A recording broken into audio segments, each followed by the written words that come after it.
So I'm curious for someone watching this, like let's say a business leader that watches this and says, well, that's really nice. I'm private sector. I don't know.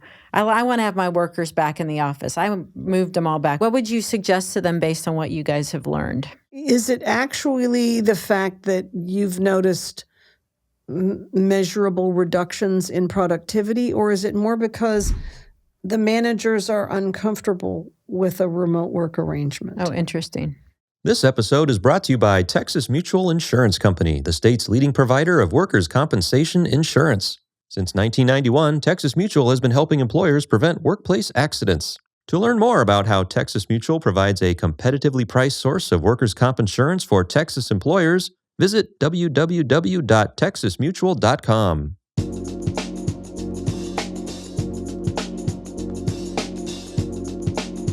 Hello, everyone. Welcome to Austin Hires Local podcast. My name is Tamara Atkinson, and I have the honor of serving as the CEO of Workforce Solutions Capital Area. And on this podcast, we have on-the-record conversations with local leaders who are shaping the way our community looks and what happens in workforce development in this great county of ours. So today I am joined by a tremendous leader in our community, Commissioner Brigid Shea from Travis County. So excited to have you here today. I'm delighted to be here. And today, Commissioner, I am looking forward to talking to you about childcare, why it is so important, and why employers and people, even if they don't have children, should care about childcare. I'd love to talk to you about ways that the county has been a leader in helping reduce greenhouse gases and really lead on remote working.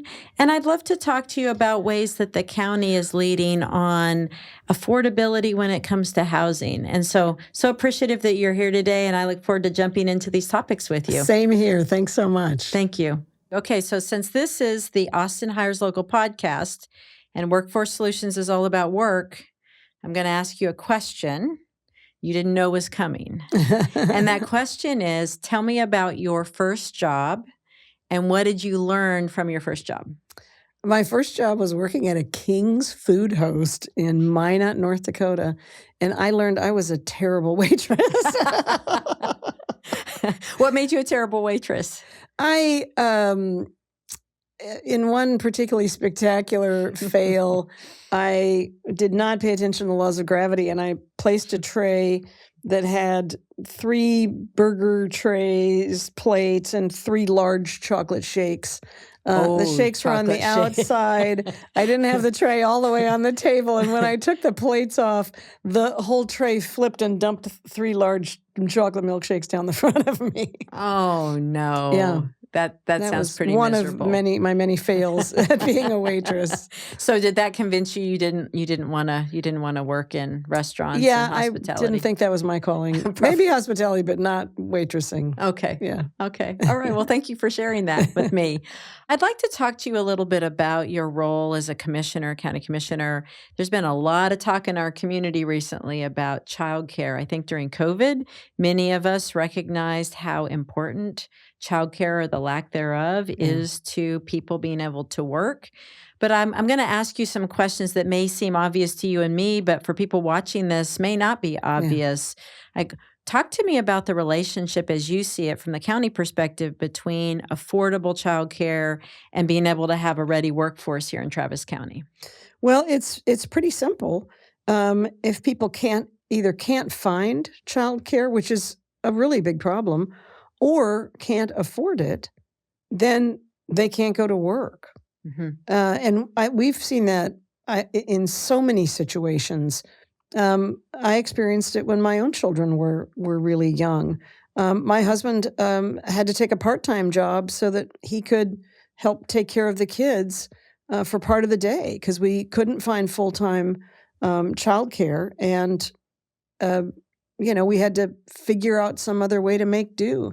And I hear all kinds of stories from people who look at the cost of childcare, if they can even get it, and realize this is either costs more than what I would make in my job, or just about as much as I would make, and it's not worth it. Yeah.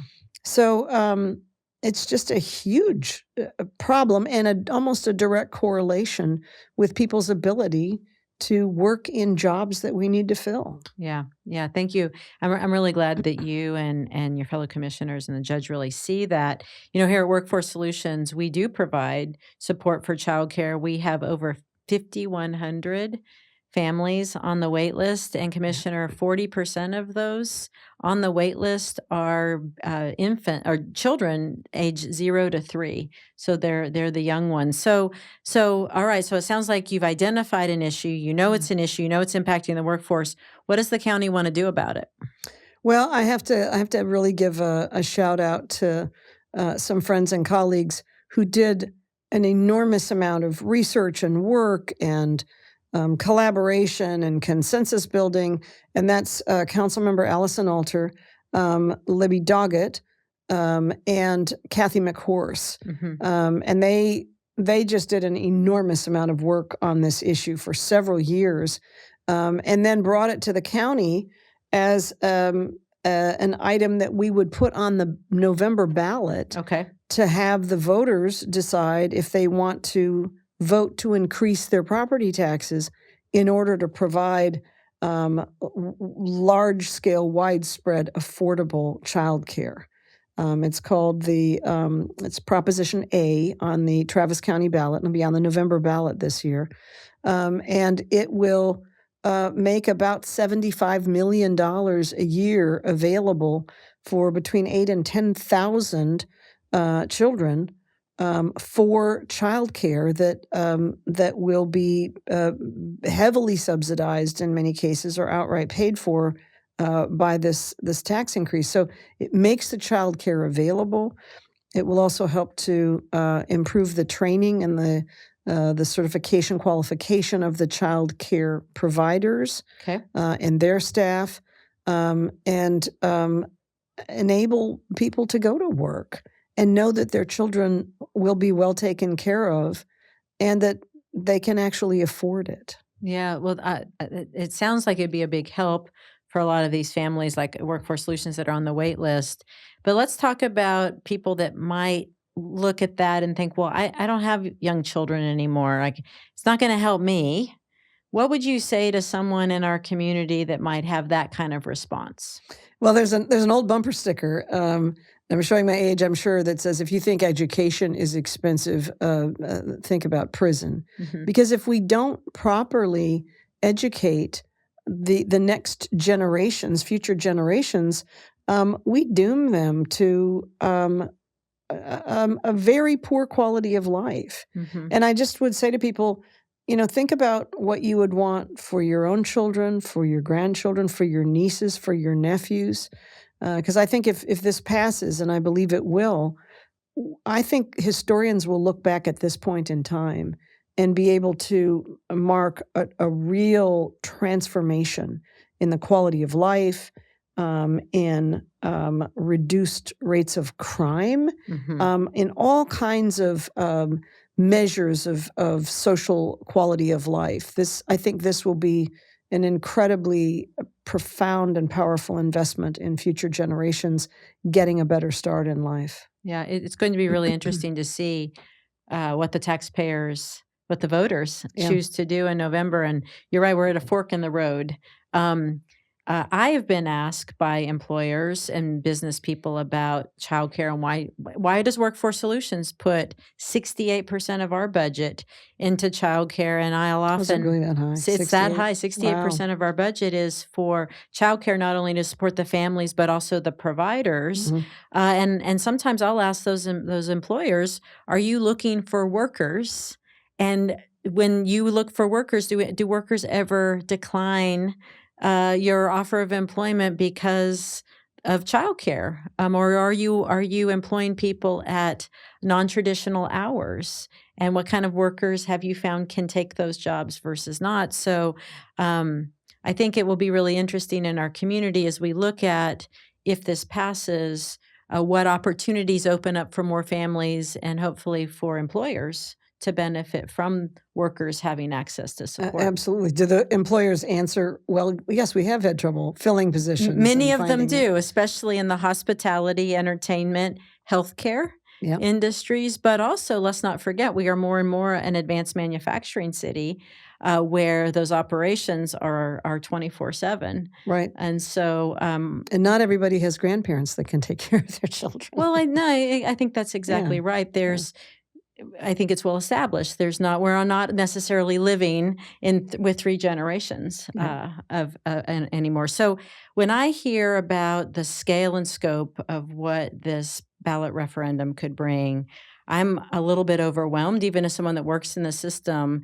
How are you at the county thinking about who's going to be necessary? What kind of partners are you going to need, or what kind of operators? Like, how are you starting to think about, if this passes, when this passes, how you're going to roll it out? What should people expect in terms of what it's going to take and when they might see access to some of these services? Well, it will take a little while to actually develop the implementation of it. Mhm. And so I would say to people, don't expect that it's going to be up and running right after the November election if it passes.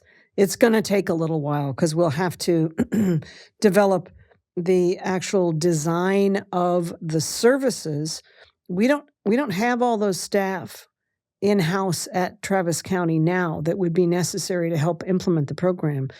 So we'll have to hire entities to help provide these services, and track how the money is spent and who's eligible and who qualifies, all that kind of thing. And it'll take a little while to pull all that together and roll it out. Do you have enough specificity yet? And maybe this is under development, Commissioner, but do you know, is this going to be for working families? Is it families looking for work? Are there income requirements? Do you have any information like that? We've actually pegged it to the income requirements that you use at Workforce Solutions. Okay, so it'll good. be, what is it, 275% of area median income, or the federal. I know there's So consistent different. with the Consistent yeah. with your income requirements, so Yes. that people who are well-to-do and don't need any assistance would not qualify for this. This is really for people who are struggling to make ends meet Got and who need assistance. Got it. Good. Well, thank you. I know that a lot of people will be watching what happens. Hopefully, they'll vote, get out Absolutely. and vote, and then we'll be able to see. And it'll be a really interesting journey. Yeah, and for just for a context for people, based on the sort of average value home, the childcare, they call it a TRE, tax rate election, would cost about $10 a month. Okay, about $10 a month. Yeah. Thank you. Okay, so let's talk a little bit about another passion of yours. So childcare is a passion of yours, but I've also heard you be a passionate advocate for environmental concerns here in Travis County. But since we're the workforce board, I'd love to talk about the nexus between being green or sustainable and workforce. So first of all, just tell me, when you think about being kind to the environment and the workforce, like where do you see opportunities there for Austin residents, for Travis County residents? Well, interestingly enough, a big opportunity fell in our lap at the start of the pandemic. I think we tend to forget how profound and shocking and abrupt that change was. But I think it was about March 6th or so, it became clear this was a very serious illness, a virus. We didn't even know what it was. It was very contagious, and people were dying from it, and it wasn't clear how it was spread. So across the world, people were sent home, and that happened in Travis County. Everyone who could leave, who didn't have to physically be at work to do their job, was told, take your laptop and your documents and work from home. And so it was this massive experiment. And one of the things that we saw immediately was that it solved our traffic congestion problem overnight. That was kind of amazing. It was. And that's a huge problem for the community, and one that costs literally billions of dollars and takes decades to solve. I mean, expanding I-35 is going to be the biggest nightmare, for anybody that has to commute on there. And that's just one example of how difficult and how long and how expensive it is to address congestion via road expansion. And there are other options, one of which is having people work remotely. And so here we saw this fabulous grand experiment on a large scale And at the time, Gerald Doherty was serving on the commissioner's court with me, and he's had a real bee in his bonnet about transit and et cetera. So we worked together to adopt a policy, which we've now won a national award for. Oh, wow. And from all the research that we've done, we think it's the most ambitious remote work policy for any local government in the country. And it was Gerald who suggested the numeric goal. I was willing to go a little lower, but once he said it, I was like, sold, I'll take that. But the goal is to have 75% of our eligible employees, meaning people who don't have to physically be at work to do their jobs. So that's how we roughly defined eligible. So to have 75% of them working remotely on a permanent basis. Permanent, even post-COVID. Oh yeah, we've kept it in place, and we're continuing to, massage it and improve it. And we said to the managers, we're not going to tell you who those employees are who are eligible, and we're also not going to dictate, if they can only work remote, or if you need them to come in maybe once or twice a week, once or twice a month, whatever you need. You choose, and you're the ones making those decisions. The commissioners aren't going to tell you how to do that. Mm-hmm. And so we gave a lot of agency to the managers and the supervisors, and also to the employees. And I think that's part of why it's been so successful. And there've been some hiccups, but in general, we have documented, I think, some very obvious, very high employee satisfaction. Oh, really? I was going to ask you, how's it going? Yeah. Very, very high worker satisfaction, and some documented increase in productivity. And not in every department have we been able to do this sort of measurement, but the auditor's office in particular has literally documented an increase in productivity. And those are the two things that large employers, they're the holy grail. How do you improve employee satisfaction, and how do you improve productivity? And so there were other enormous benefits for both the county and for the community. I'm always looking for ways that local government can reverse climate change and have an impact on reducing our own generated greenhouse gas emissions. And employee commute was the second highest source of our greenhouse gas emissions after the energy that we use in our buildings. So we were able to document about a 25 to 30% reduction in emissions from our employee commute. We reduced emissions for the energy use in our buildings, and we dramatically reduced our contribution to congestion, and we improved people's ability to get to work on time. They, went from their bedroom to their kitchen or wherever they have their office set up. So, and the other thing that we found is that we have had a pretty dramatic increase in the numbers of highly qualified people who apply for jobs at the county. Oh, that's interesting. Yeah. And do you have any reason to believe it's because of the remote work? We believe it's directly related. Wow. People frequently mention that is a major reason why they are interested, why they've applied, why they would want to come to work for Travis County. Do you require that they live in Travis County even if they don't? Can they live anywhere? Well, they can't live out of state. So they have to be in state. And they have to be in state. And I think they have to be able to get to work. I don't know that exact parameter. Okay. But they can't live out of state. And I think there's sort of a travel time to work. But it's not a hard and fast rule. I know a lot of people live in neighboring counties. Mm.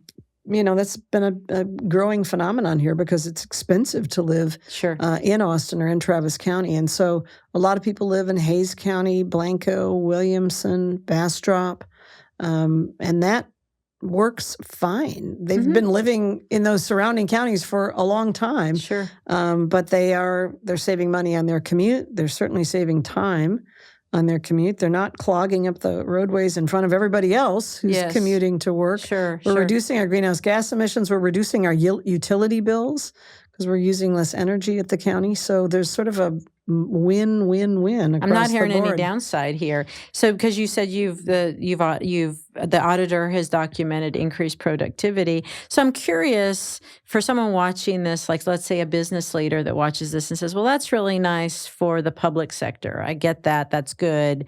I'm private sector. I don't know. I want to have my workers back in the office. I moved them all back." What would you say to a business leader, private sector, like? What would you suggest to them based on what you guys have learned? Well, I would ask them, have they lost good employees? Because people have looked for work that gave them more flexibility with remote work elsewhere. I would ask, are their employees happier? Because I've heard a lot of grumbling, and there are regular stories in the news about employers struggling with their employees over this issue. So I think those are important conversations to have. And then the other question that comes up frequently is it actually the fact that you've noticed measurable reductions in productivity, or is it more because the managers are uncomfortable with a remote work arrangement? Oh, interesting. And that's the thing I hear more often than not, that managers are uncomfortable. And we actually, we brought in Deloitte. I was going to ask, did you bring any support to your managers on this? We brought in Deloitte to work with us on, sort of building the exoskeleton really around this to provide support for managers, support for employees, help us with the policy side of it. They're also going to be looking at what opportunities we have for repurposing some of our real estate, because we're not using our buildings as extensively.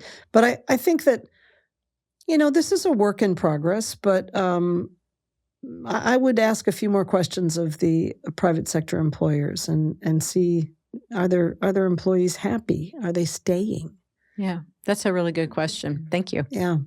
This episode is brought to you by Texas Mutual Insurance Company, the state's leading provider of workers' compensation insurance. Since 1991, Texas Mutual has been helping employers prevent workplace accidents. To learn more about how Texas Mutual provides a competitively priced source of workers' comp insurance for Texas employers, visit www.texasmutual.com.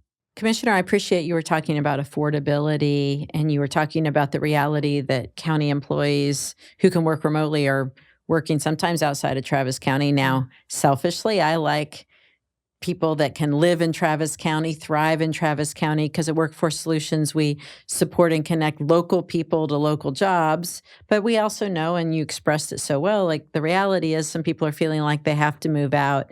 So I'm curious, as you think about priorities for the county in the future, are you concerned about affordability? And if so, what are some ways that you are leading and the county is leading and trying to help people who want to live here stay in this great county? Affordability is just a huge issue. The cost of living, the value of real estate, of people's homes, has skyrocketed in recent years, and it's cooling a little bit, but not enough to make a dramatic difference. So we've made a very significant commitment to increase the numbers of affordable multifamily units. Okay. We're doing some single home development, but so much of that is market driven as the, interest rates have gotten so high. People have pulled back on some of that. But the multifamily development has been very, I would say, very active in recent years, so much so that there's something like 50,000 units coming online. Oh, wow. I heard this and saw the data on it about not quite a year ago, and the projection was 50,000 units coming online in the next 2 years. So we're sort of halfway into that.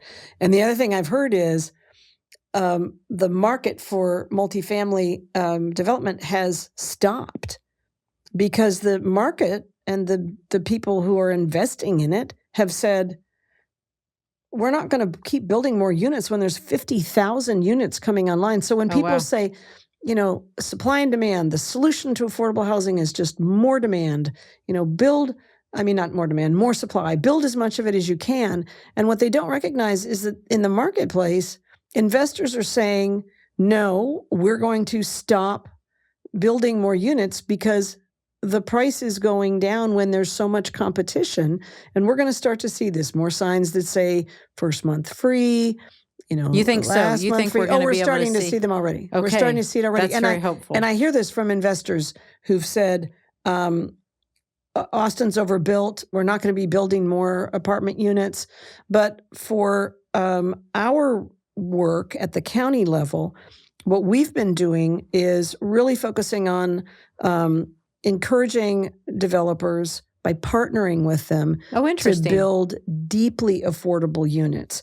And because the county doesn't have the money to put into it, the way the units become deeply affordable is we buy down the rent essentially through a tax credit or a tax exemption. By partnering with the county, the property becomes tax exempt, and we require as that partnership that they build deeply affordable units. So we have excuse me, what does deeply mean? Yeah, deeply means at 60% of the area median income. So people whose salary is 60% of the area average. And they have to prove that? They have to prove it. So someone can't just say that. No, they have to provide all kinds of documentation at 60% and below. So we have units that are 50% of area median income, 30% of area median income. And of that 13,500, 2/3 of them are at that 60% and below. And so we've really pushed the developers because they all want the tax exemption. And we've said, great, we want deeply affordable units in exchange for this because this is a thing of great value for you. Sure. So we've been very aggressive. I think we have one of the best portfolios in the state with regard to deeply affordable units. And about half of those are online now. Another half are going to be completed in the next year or so. So that's part of the county's contribution to it, and we've been very committed to that. But one of the other things that we've done, when the Biden administration made enormous amounts of pandemic relief available directly to cities and counties, we turned around a very sizable chunk of that, $110 million, and committed that to housing for people who are chronically homeless. And that will be funding 2,000 to 3,000 units of housing for people who have been chronically living on the streets and homeless. Wow. Yeah. That's tremendous. It's really addressing affordability, addressing housing insecurity through supports in the way that the county uniquely can. I think that's really interesting. Is that unique in Travis County? If others around, let's say, the state or country are watching this podcast, is it likely that others are doing it, or is this another way that Travis County is doing things differently? Well, I'm told that we have, for instance, on the partnership with the developers, that we are creating more deeply affordable multifamily rental units than almost any place else in the state. And it's because we're requiring it. Like I said, the developers all want to partner and get their property tax exempt. Yeah. And we've just said, we recognize this is a thing of great value. So if you want to partner with us, here's what you have to do. And we require that the value of the taxes foregone be less than the value of the rents reduced. So we want the reduction in the rents to be greater than what they're getting in a tax exemption. That's incredible. Yeah, and we're more aggressive about it than I think almost any place else in the state. Well, I appreciate it. I can share with you another way that I know that Travis County is different from many others, and that is the investments that you have made historically in workforce solutions. The county for more than 20 years has supported subsidized childcare. So yes, there's a ballot referendum this year, yes. But you can be proud that for more than 20 years, Travis County has invested in families having access to childcare. So this isn't a new thing, Yeah. Commissioner. This is something you are continuing and potentially expanding. But also with the stimulus dollars, Yeah. the county did support Workforce Solutions in having hundreds of additional people be able to get workforce services, training, childcare. So just so appreciative. And I will share with you, when I talk to my peers around the state and country, they are very jealous. Envious, perhaps, is a better word, because their local government is not investing in their workforce board. So Really? yeah, That's absolutely. very interesting. I wonder what they're putting that money into, because it was a very generous allocation. And when the first tranche of that money was made available at the beginning of the pandemic, it went to the states, and a number of the states didn't spend it. Mm-hmm. Texas was one of them. And so the National Association of Counties and other local government groups lobbied the Biden administration, which was the new administration, and said, please send it directly to the cities and the counties. We'll spend it. We'll invest it in our communities. And that's how we were able to get such a sizable contribution. We got $247 million at the county. Wow. And we put $110 million of it into the housing for the chronically homeless, to just try and help people get back on their feet. Yeah, that's fantastic. Yeah. Well, I really appreciate everything that you've done, all of your leadership. What have we not talked about today, Commissioner, as it relates to your priorities, anything around workforce jobs that you would like listeners, watchers of this podcast to know about?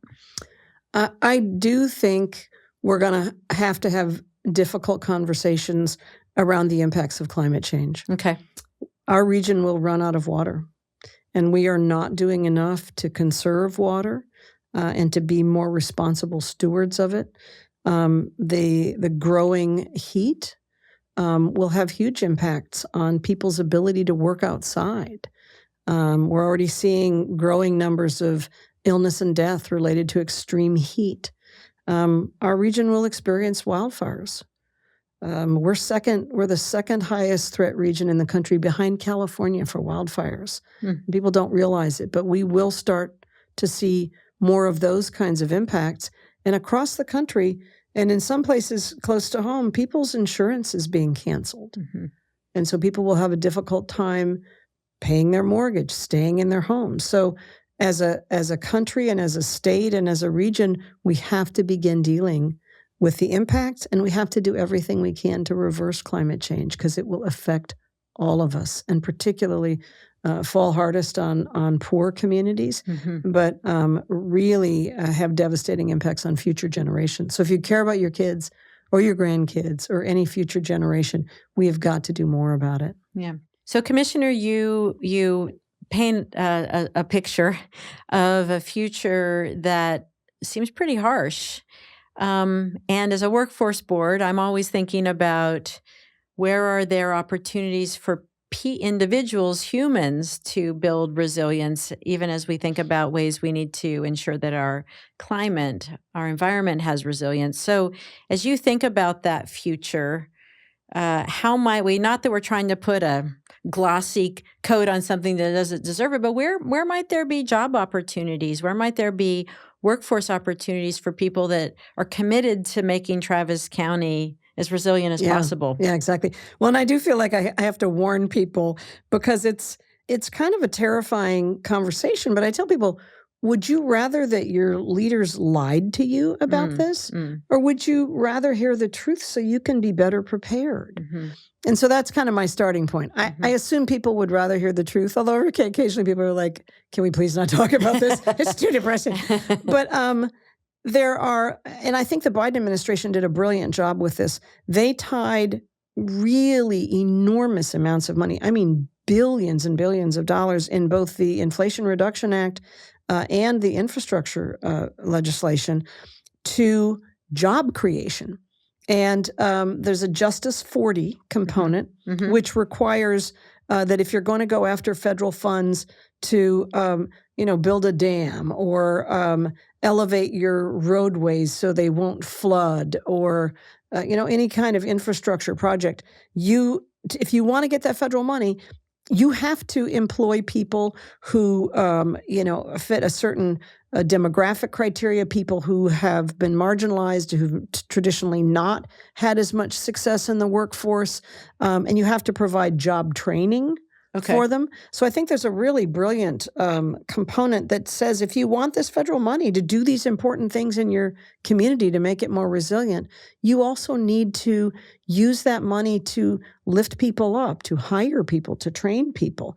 And there are, enormous opportunities related to solar, related to making homes better insulated. So when you do run the air conditioner, it's not leaking through all of the windows and the doors and running up your utility bills to the point where you can't afford it. And then on the, sort of the flip side, when homes are damaged, I live in Allendale. There was a freak hailstorm that happened in the spring, and every home within, I don't know how many blocks radius, has had their roofs repaired. Oh, wow. So there are crews of people working throughout the neighborhood, replacing roofs and, making those homes more resilient with new roofs. So there's that kind of opportunity as well. Anytime there's a hurricane, anytime there's, severe and destructive weather, after the ice storms, again, there was so much cleanup work that had to be done and repair work, and that's not ideal. You want to try and have, and the city of Austin does. They have great building code requirements so that homes will be more resilient. And so that's on the preventative side. But I think there are opportunities for jobs on all sides of this situation. Yeah. So thank you for that. I'm hearing you paint a picture of jobs to help to try to prevent, jobs that are available when something has happened. And then I also heard you speak about through these the federal funds, this requirement around investing in our workforce. So we don't just build roads, we build skills among our workers so that people can work well. You're preaching to the choir here. I love that, and know that Workforce Solutions will continue to be the county's partner through this. What we do every day is support and connect local people to local jobs and really skill building and looking ahead with you and your fellow commissioners and the judge at what's coming is a big part of what we do. I really so appreciate your partnership. I appreciate your friendship. The candor you have always given to me and advice, Commissioner, has helped Workforce Solutions immeasurably. So this has been such an honor to talk to you today. Thank you for your time. It's been lovely to talk to you as well. You did a great job with it. Thank you very much. That's a lot coming from a former reporter. Was that what you did? News reporter? I was a journalist with NPR stations in Minnesota and Philadelphia. See, there we go. That's where we should have gone in this. So thank you again for all your time. You're I appreciate so welcome. it. Thank you. Thanks for listening to Austin Hires Local, powered by Workforce Solutions Capital Area. To learn more about what you heard today or to see what Workforce Solutions Capital Area can do for you, visit wfscapitalarea.com. To stay updated on new episodes, subscribe to Austin Hires Local on your podcast app of choice. Until next time.